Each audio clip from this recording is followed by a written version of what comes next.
uma experiência muito interessante há alguns meses atrás, quando uma pessoa conversava comigo e ele dizia que há um tempo atrás, há muito tempo atrás, uns 30 anos talvez atrás, ele teve um problema muito sério no seu casamento. Ele foi traído pela sua esposa. E naquela traição ali, naquela situação que aconteceu, o pai dela, inclusive, brigou com ela, teve uma situação bastante difícil.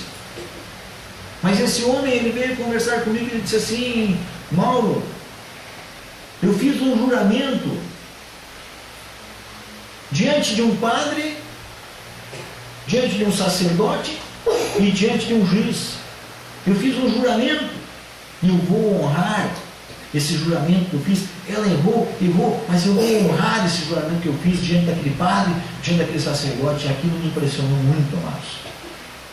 E isso me traz esse entendimento aqui do que é uma aliança. Aliança não significa que não haverá falhas. Aliança não significa que nós não falharemos. Aliança não significa que eu e a Rose tenhamos casado não vai ter falhas nenhuma, 1000 maravilhas. E muitas vezes se ensina as pessoas, muitas vezes se diz para as pessoas: vem para Cristo, vem para a igreja e os seus problemas acabaram. Não é isso. Um casamento é um convívio. Um casamento é nós andarmos juntos aprendendo, e vai haver dificuldades nessa caminhada. Mas um casamento, uma aliança, um compromisso, significa também que nós estamos ali para um amparar o outro. No caso dessa aliança, Deus diz para nós que Ele está ali, nele não há falhas, mas que Ele está ali para nos ensinar e para nos conduzir até a vida eterna. Esta é a aliança de Deus, este é o compromisso de Deus com a nossa vida, queridos. Então talvez você esteja passando dificuldades, talvez você tenha algum problema na sua vida, alguma coisa. Tenha certeza de uma coisa: Deus tem compromisso com aqueles que têm compromisso com Ele. Você tem compromisso com Deus? Não quer dizer que você não tenha falhas com Deus. Não quer dizer que você não erra, mas tem compromisso. Eu tenho compromisso com a minha esposa. Não quer dizer que eu não erre de vez em quando, mas eu tenho compromisso com ela. Então, quando há esse compromisso, há esta aliança, há um sentido de andarmos para chegarmos na eternidade. Então, o sangue de Jesus significa aliança conosco. Ele selou a aliança dele conosco através do seu sangue. No Antigo Testamento há muitos textos que falam sobre isso, que falam sobre negócios que eram tratados, e naquelas negociações, naquelas negociatas, era ali sacrificado um animal, e o sangue daquele animal derramado sobre aquele lugar onde era feito aquela negociata, aquela negociação, dizia que ali estava selado e ali havia sido feito um compromisso. E isso bastava. Sabe o que a palavra de Deus diz para ti nessa noite? O compromisso que Deus tem com a nossa vida é suficiente e basta.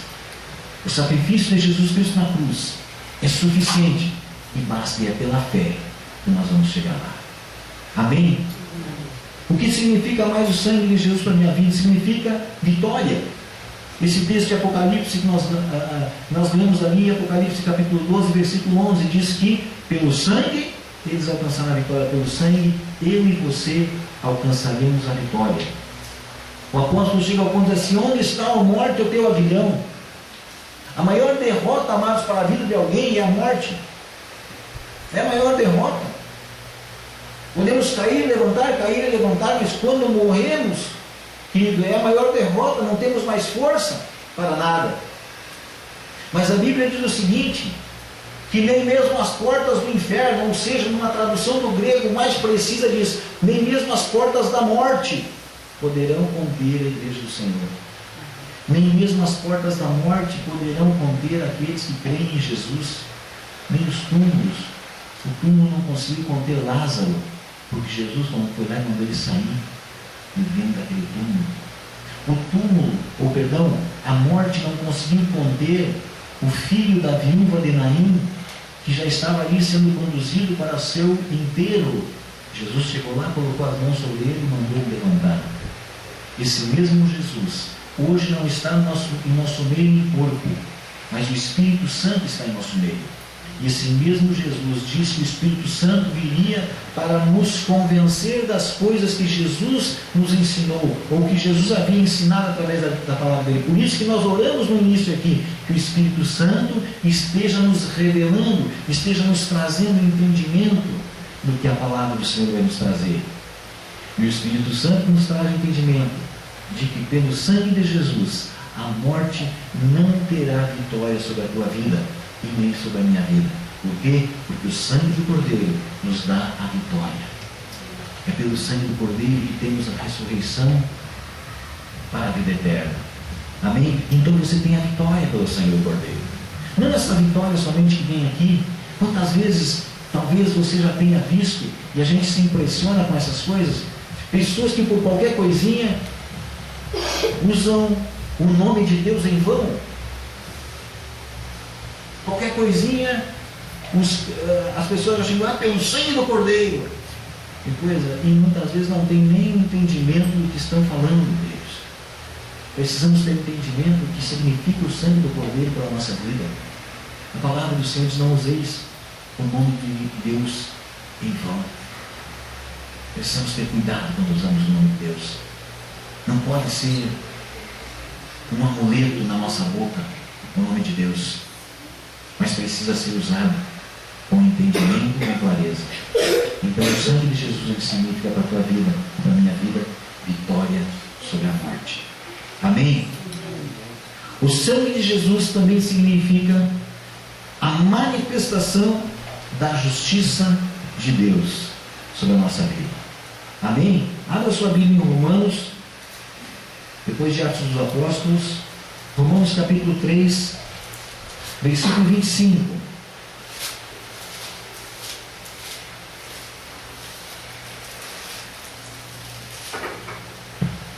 Diz assim, Romanos 3, 25 diz assim: a quem Deus propôs no seu sangue como propiciação mediante a fé, para manifestar a sua justiça, por ter Deus, na sua tolerância, deixado impunes os pecados anteriormente cometidos. Eu vou explicar para você o que significa a justiça de Deus sobre a nossa vida, e que nesse texto o apóstolo Paulo escreve aos Romanos.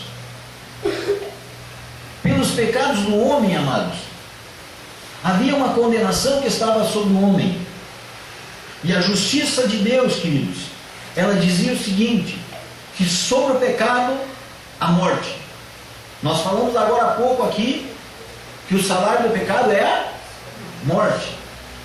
Então, se existe uma lei e Deus, Ele trabalha, Deus age pela lei dele. E se na lei dele Ele disse que no pecado, sobre o pecado, o salário do pecado é a morte, a justiça de Deus vai trabalhar dessa forma. Deus vai fazer justiça sobre a palavra dele. Diz que o pecado leva à morte. Mas aqui diz que no sangue de Jesus houve uma propiciação, e que mediante a nossa fé nisso, no sangue de Jesus, Deus manifesta a justiça dele. Ou seja, o sangue de Jesus nos perdoa dos nossos pecados. Existe aqui, eu quero que você procure olhar para cá um pouquinho. Existe aqui uma pessoa que está debaixo do sangue de Jesus. Aqui existe outra que está sem o sangue de Jesus. Os dois erraram. Os dois pecaram. A justiça de Deus vem sobre esses dois. É isso que está escrito aqui. A justiça de Deus vem para julgar esses dois. E a justiça de Deus olha para um e vê o sangue de Jesus. Olha para o outro e vê que não há o sangue de Jesus. E a justiça de Jesus, a justiça de Deus, pela sua lei, diz que onde há o sangue de Jesus, já não há mais condenação. Então o sangue de Jesus leva à manifestação da justiça de Deus sobre a tua vida.